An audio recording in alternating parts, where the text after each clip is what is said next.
വഴുതനങ്ങ ഉപയോഗിച്ച് ഒരു പുതിയ റെസിപ്പിയുമായിട്ടാണ് ഞാൻ ഇന്ന് വന്നിരിക്കുന്നത്. ഏവർക്കും ജോബൻ കിച്ചണിലേക്ക് സ്വാഗതം. നിങ്ങൾ ഇതുവരെ ഞങ്ങളുടെ ചാനൽ സബ്സ്ക്രൈബ് ചെയ്തിട്ടില്ലെങ്കിൽ സബ്സ്ക്രൈബ് ചെയ്യാനും തൊട്ടടുത്തുള്ള ബെൽ ബട്ടൺ എനേബിൾ ചെയ്യാനും മറക്കരുത്.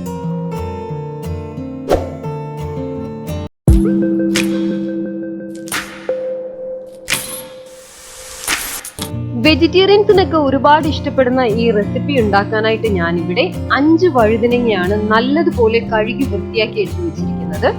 ആദ്യം തന്നെ നമുക്ക് ഈ വഴുതനങ്ങ ഒന്ന് സ്റ്റീം ചെയ്തെടുക്കാം. അതിനായി ഒരു ഇഡലി പാത്രത്തിന്റെ തട്ടിലേക്ക് ഇതുപോലെ ഓരോ വഴുതനങ്ങയായിട്ട് വെച്ച് കൊടുക്കാം. ഇനി നമുക്ക് ഇഡലി പാത്രത്തിൽ കുറച്ച് വെള്ളം വെച്ച് വെള്ളം ചൂടായതിനു ശേഷം നമ്മൾ നേരത്തെ റെഡിയാക്കി വെച്ചിരിക്കുന്ന വഴുതനങ്ങയുടെ തട്ട് ഇതിലേക്ക് ഒന്ന് വെച്ച് കൊടുത്ത് അടച്ചു വെച്ച് 10 മിനിറ്റ് മീഡിയം ഫ്ലെയിമിൽ ഇട്ട് നമുക്കിതൊന്ന് സ്റ്റീം ചെയ്തെടുക്കാം. വഴുതനങ്ങ വെന്ത് കിട്ടുന്ന സമയം കൊണ്ട് നമുക്കൊരു മിക്സിയുടെ ജാറിലേക്ക് 2 പച്ചമുളക് ചെറുതായിട്ട് അരിഞ്ഞതും 4-5 അല്ലി വെളുത്തുള്ളിയും ഒരു ചെറിയ കഷ്ണം ഇഞ്ചി ചെറുതായിട്ട് അരിഞ്ഞതും ഇട്ടുകൊടുത്ത് നമുക്കിതൊന്ന് ക്രഷ് ചെയ്തെടുക്കാം. ഞാനിവിടെ ഇത് ക്രഷ് ചെയ്തെടുത്തിട്ടുണ്ട്. ഇനി നമുക്കൊരു ബൗളിലേക്ക് 1/4 കപ്പ് പുളിയില്ലാത്ത ഉടച്ച തൈരും അതിലേക്ക് 1/4 ടീസ്പൂൺ കുരുമുളക് പൊടിയും ഒരു പിഞ്ച് ഉപ്പും കൂടി ഇട്ടുകൊടുത്ത് നല്ലതുപോലെ നമുക്കിതൊന്ന് മിക്സ് ചെയ്തെടുത്ത് വെക്കാം.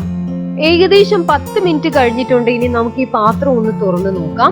നമ്മുടെ വഴുതനങ്ങയൊക്കെ ഇവിടെ നല്ലതുപോലെ വെന്ത് കിട്ടിയിട്ടുണ്ട്. ഇത് നല്ലതുപോലെ ചൂടാറിയതിനു ശേഷം ഇതുപോലെ ഇതിന്റെ തൊലി നമുക്കൊന്ന് പൊളിച്ചെടുക്കാം. ഇതൊരു north Indian style pure veg റെസിപ്പിയാണ്. അങ്ങനെ ഞാനിവിടെ എല്ലാ വഴുതനങ്ങയുടെയും തൊലി കളഞ്ഞെടുത്ത് വെച്ചിട്ടുണ്ട്. ഇനി നമുക്ക് ഇതുപോലെ ഓരോന്നായിട്ട് ചെറുതായിട്ട് നമുക്കൊന്ന് കട്ട് ചെയ്തെടുക്കാം.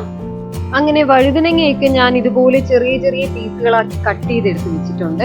ഇനി ഇതൊന്ന് ഉണ്ടാക്കി എടുക്കാനായിട്ട് ഒരു പാൻ അടുപ്പത്ത് വെച്ചതിന് ശേഷം അതിലേക്ക് 2 ടേബിൾ സ്പൂൺ ഓയിൽ ഒഴിച്ച് ഓയിൽ ഒന്ന് ചൂടായതിനു ശേഷം അതിലേക്ക് 1/4 ടീസ്പൂൺ കടുകും 1/4 ടീസ്പൂൺ ജീരകവും 1/2 ടീസ്പൂൺ ഉഴുന്നുപരിപ്പും 2 ഉണക്കമുളക് രണ്ടായിട്ട് കീറിയതും കുറച്ച് കറിവേപ്പിലയും 1/4 ടീസ്പൂൺ കായപ്പൊടിയും കൂടി ഒന്ന് ഇട്ട് കൊടുക്കാം. കടുക് ഒന്ന് പൊട്ടി വന്നതിന് ശേഷം നമ്മൾ നേരത്തെ ക്രഷ് ചെയ്തെടുത്ത് വെച്ചിരിക്കുന്ന പച്ചമുളകും ഇഞ്ചിയും വെളുത്തുള്ളിയും കൂടെ ഇതിലേക്ക് ഒന്ന് ഇട്ട് കൊടുത്ത് ഇതെല്ലാം കൂടെ നല്ലതുപോലെ നമുക്കൊന്ന് ഇളക്കിയെടുക്കാം. ഇതിന്റെ പച്ചമണം മാറുന്നിടം വരെ നമുക്കിതൊന്ന് ഇളക്കി കൊടുക്കാം. ഇഞ്ചിയുടെയും വെളുത്തുള്ളിയുടെയും പച്ചമണം മാറിയതിനു ശേഷം അതിലേക്ക് ഒരു സവാള ചെറുതായിട്ട് അരിഞ്ഞതും ഒരു തക്കാളി ചെറുതായിട്ട് അരിഞ്ഞതും ഇട്ടുകൊടുത്ത് ഇത് നല്ലതുപോലെ നമുക്കൊന്ന് വഴറ്റിയെടുക്കാം. സവാളയും തക്കാളിയും ഇവിടെ നല്ലതുപോലെ വഴണ്ട് കിട്ടിയിട്ടുണ്ട്. ഇനി ഇതിലേക്ക് 1 ടീസ്പൂൺ ഉപ്പും 1/4 ടീസ്പൂൺ മഞ്ഞൾപ്പൊടിയും കൂടി ഒന്ന് ഇട്ട് കൊടുക്കാം. ഇട്ട് കൊടുത്തതിന് ശേഷം നമുക്കിത് നല്ലതുപോലെ ഒന്ന് മിക്സ് ചെയ്തെടുക്കാം. മഞ്ഞൾപ്പൊടിയുടെ പച്ചമണം മാറുന്നിടം വരെ നമുക്കിതൊന്ന് ഇളക്കി കൊടുക്കാം. അങ്ങനെ മഞ്ഞൾപ്പൊടിയുടെ പച്ചമണം ഒക്കെ മാറി കിട്ടിയിട്ടുണ്ട്. ഇനി നമുക്കിതിലേക്ക് നമ്മൾ നേരത്തെ കട്ട് ചെയ്തെടുത്ത് വെച്ചിരിക്കുന്ന വഴുതനങ്ങ ഇട്ട് കൊടുത്ത് നല്ലതുപോലെ ഇത് നമുക്കൊന്ന് മിക്സ് ചെയ്തെടുക്കാം. ഇനി നമുക്കിതിലേക്ക് കുറച്ച് കറിവേപ്പില ചേർത്ത് കൊടുത്തതിന് ശേഷം നമുക്കിതെല്ലാം കൂടെ നല്ലതുപോലെ ഒന്ന് യോജിപ്പിച്ചെടുക്കാം. യോജിപ്പിച്ചെടുത്തതിന് ശേഷം ഇതുപോലെ ഒരു തവി ഉപയോഗിച്ച് നല്ലതുപോലെ നമുക്കിതൊന്ന് മാഷ് ചെയ്തെടുക്കാം. വഴുതനങ്ങയൊക്കെ ഞാനിവിടെ നല്ലതുപോലെ മാഷ് ചെയ്തെടുത്തിട്ടുണ്ട്. ഇനി നമുക്ക് ഫ്ലെയിം ഒന്ന് സിമ്മിലാക്കിയതിനു ശേഷം നമ്മൾ നേരത്തെ തയ്യാറാക്കി വെച്ചിരിക്കുന്ന തൈര് ഒന്ന് ഒഴിച്ചു കൊടുക്കാം. തൈര് ഇഷ്ടമില്ലാത്തവർക്ക് ഇവിടം കൊണ്ട് സ്കിപ്പ് ചെയ്യാവുന്നതാണ്. തൈര് ഒഴിക്കാതെയും ഈ കറി ഉപയോഗിക്കാം. ഇനി നമുക്ക് ഇതെല്ലാം കൂടെ നല്ലതുപോലെ ഒന്ന് മിക്സ് ചെയ്തെടുത്തതിന് ശേഷം ഇതിന്റെ ഫ്ലെയിം ഒന്ന് ഓഫ് ചെയ്യാം. ചപ്പാത്തിക്ക് ഒരു ബെസ്റ്റ് കോമ്പിനേഷൻ ആണ് ഈ വഴുതനങ്ങ റെസിപ്പി.